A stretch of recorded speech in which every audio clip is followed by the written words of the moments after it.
జూబ్లీహిల్స్ కాంగ్రెస్ అభ్యర్థి నవీన్ కుమార్ కు బ్యాక్గ్రౌండ్ కాంగ్రెస్ పార్టీకి తలనొప్పిగా మారిందా?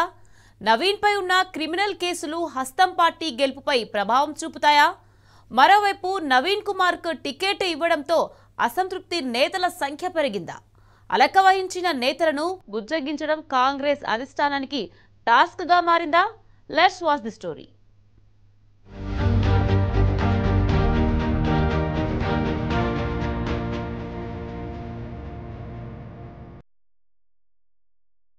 జూబ్లీహిల్స్ టికెట్ కోసం చాలా మంది కాంగ్రెస్ నేతలు ఆశలు పెట్టుకున్నారు. కానీ చివరకు నవీన్ కుమార్ యాదవ్ పేరును ఖరారు చేసింది ఏఐసీసీ. అయితే నవీన్ కుమార్ కు ఉన్న క్రిమినల్ బ్యాక్గ్రౌండ్ హస్తం పార్టీకి ఇబ్బందిగా మారింది. దీనికి తోడు నవీన్ అభ్యర్థిత్వం ఖరారు కావడంతో ఆశావాహులంతా అలకబోనారు. దీంతో కినుక వహించిన అసంతృప్త నేతలను బుజ్జగించడం కాంగ్రెస్ హైకమాండ్ కు తలనొప్పిగా మారింది.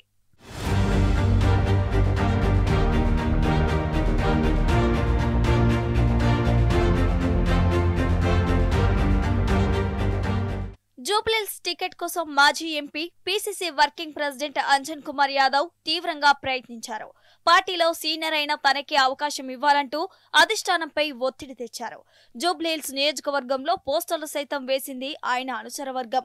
చివరకు టికెట్ దక్కకపోవడంతో తీవ్ర అసంతృప్తికి లోనయ్యారు. దీంతో 2 రోజులుగా అలక వహించిన అంజన్ కుమార్ యాదవ్ ను బుజ్జగించేందుకు రంగంలోకి దిగింది రాష్ట్ర కాంగ్రెస్ వ్యవహారాల ఇన్ఛార్జి మీనాక్షి నటరాజన్. మంత్రులు పొన్నం ప్రభాకర్, వివేక్ వెంకటస్వామి, ఏఐసీసీ కార్యదర్శి విశ్వనాథ్ తో కలిసి వెళ్లి దాదాపు 2 గంటల పాటు అంజన్ కుమార్ యాదవ్ కు నచ్చజెప్పారు. కష్టకాలంలో పార్టీకి అండగా ఉన్న ఆయనకు భవిష్యత్తులో అవకాశాలు కల్పిస్తామని మీనాక్షి హామీ ఇవ్వడంతో ఆయన శాంతించారట. అలాగే సిఎన్ రెడ్డి, బాబా ఫసియుద్దీన్ నివాసాలకు వెళ్లి నచ్చజెప్పారు. పార్టీ అభ్యర్థి గెలుపు కోసం కలిసికట్టుగా పనిచేయాలని కోరారు.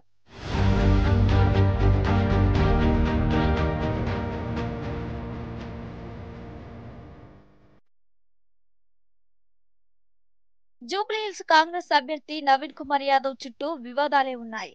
నవీన్ ను అభ్యర్థిగా ప్రకటించడంతో ఆయనపై గతంలో ఉన్న క్రిమినల్ కేసులన్నీ తెరపైకి వస్తున్నాయి.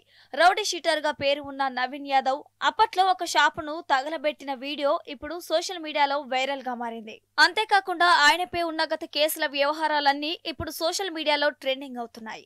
వీటికి తోడు ఈ మధ్య కాలంలో ఓటర్ ఐడి కార్డు పంపిణీ వ్యవహారం పైన కేసు నమోదైంది.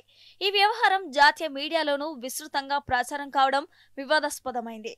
అయితే నవీన్ యాదవ్ పై సోషల్ మీడియాలో వైరల్ అవుతున్న వీడియోలు కాంగ్రెస్ పార్టీకి ఇబ్బందిగా మారాయి.